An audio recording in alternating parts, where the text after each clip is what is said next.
tusaale saddexaad oo ku saabsan xisaabta ka jarta waxaanu kala jaraynaa maanta 92 laga jaray 45 sidii caadada ahaydba waxaan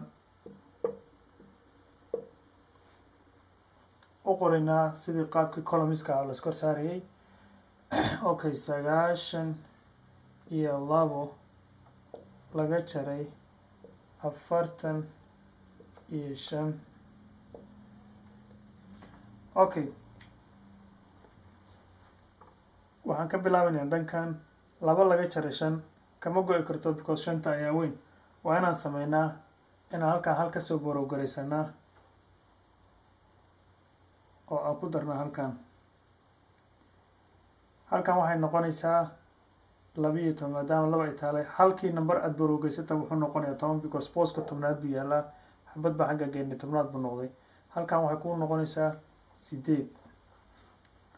okay maadaama hal bool ka diiminay halkan oo xaggan geysanay 12 bay noqotay 12 laga jaray 5 waxaa ku soo harayso 7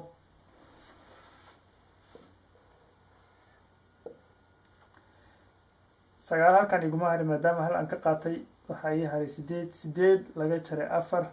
waa 4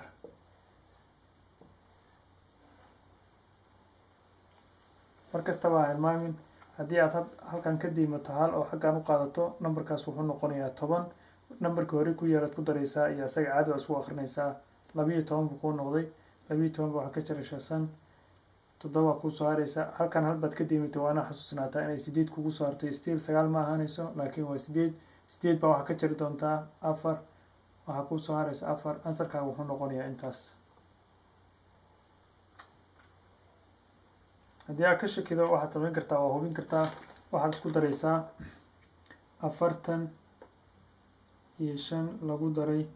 numberkan iyo numberkan waana numberka kor ku siiyaan waxaad ku daraysaa 47 okay labada markaa isku dartid kan iyo kan markaa isku dartid waana numberkan kor ku siiyaan si xisaabtaada sax u noqoto 5 lagu daray 7 waa 12 labo hal baan wataa 4 lagu daray 4 ilaa halkaa 9 92 oo ah kii kore waa check marka aad check garanayso